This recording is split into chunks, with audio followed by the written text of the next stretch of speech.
My name is Noraman Gyamfi. I am a Christian inspirational entertainment executive. I'm the CEO of a company called Insignia Holding Company, which owns Tribal Music Group, Maverick City Music, Maverick City Publishing, Undivided Entertainment, Undivided Touring. That's who I am. That's what I do. When I think of Elevate, I think of innovation.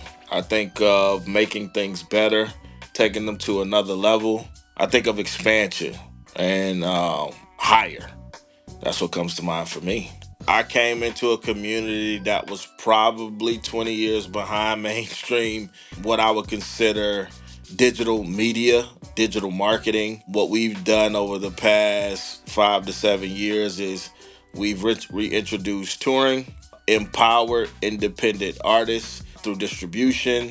We've built one of the largest management companies there are in our space.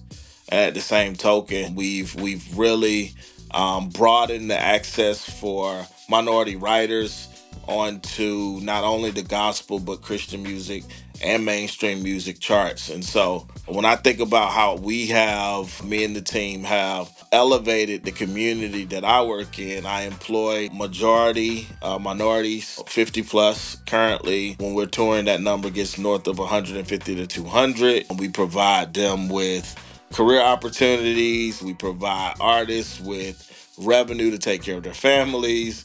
And most importantly, we provide them with a different way of thinking and opportunity outside of the status quo. And I think my pastor said it best on Sunday is I didn't call myself. I have very little to no interest in music. I'm tone deaf.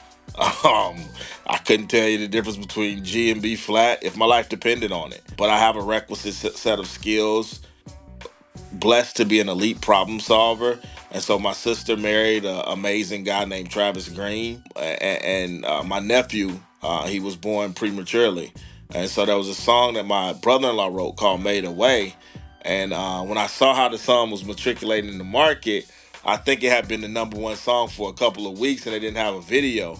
And I asked him about it, and that ended up with me sitting in a meeting, RCAI at the time, and that the rest is really history. I think that was a familial passion, but that was a call, and God called me to bring my skill set into a space that had been overlooked, underserved.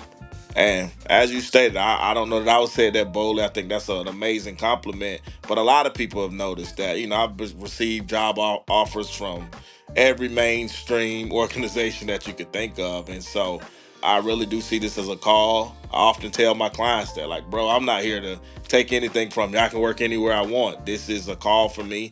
And I really do believe that I'm serving the will of God.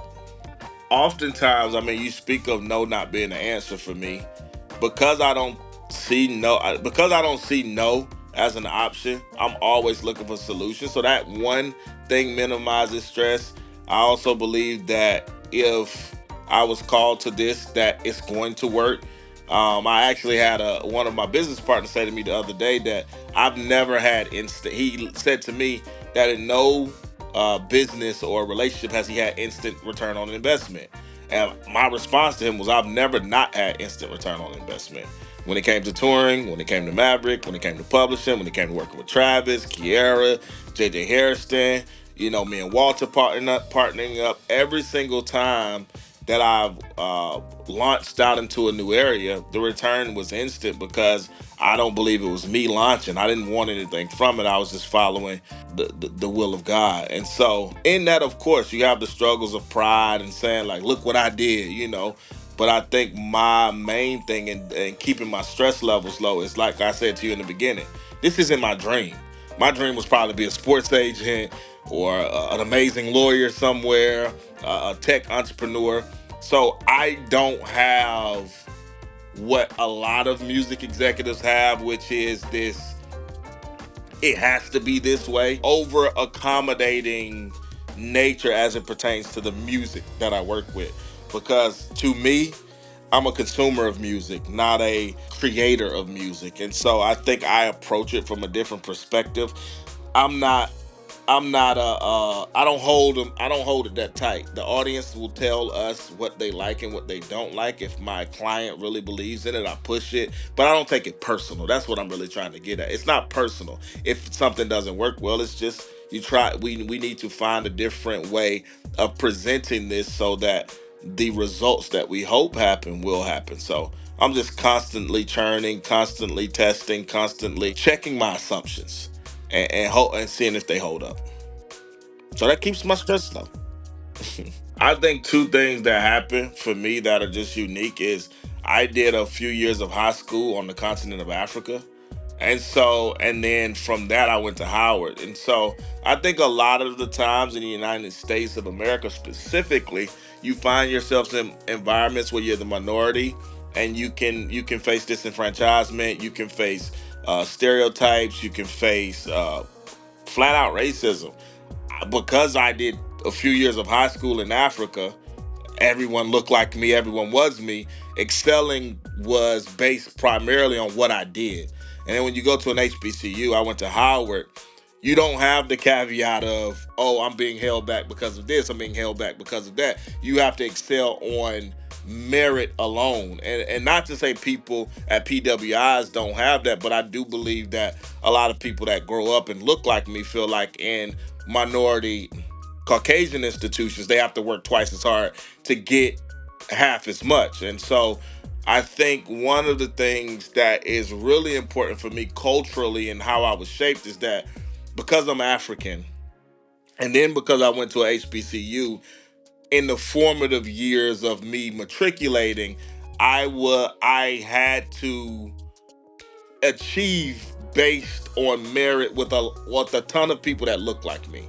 And what I learned from that was I learned there were different types of African Americans, or shall I say, or black people. I learned there were different ways of doing things. And we all looked alike. We all came from different backgrounds. But the main thing was that the best was going to succeed, who worked hardest was going to succeed. You got the opportunity to just really live and do things based upon who you are, and what shall I say? You got to by what you did versus who you were. There wasn't as much nepotism. There wasn't as much this Machiavellian person behind the screen pulling things together. You had to compete and win or succeed based on merit. And so when I came into Christian music, or shall I say gospel music originally, it was very similar. It's very African American, same thing. It's like Africa, HBCU is almost like I was tailor made to come into an industry that was for us, by us, and succeed based on merit. And so I was used to that. And I think culturally, it impacted my work ethic. It impacted my willingness to not take no for an answer. And it impacted my ability to set trends. Because as you stated, that's what we do at Howard. You know what I mean? That's kind of the status quo. I see people in this industry all the time that were in school with me, whether it's Chase B, Travis Scott, DJ, Brittany Davis. Look, she was head of marketing for Lil Baby, and the proverbial list goes on and on. Jay Murphy, dope DJ out in LA, like all of these guys, that we all came out of Howard. And I think that in that environment, you learn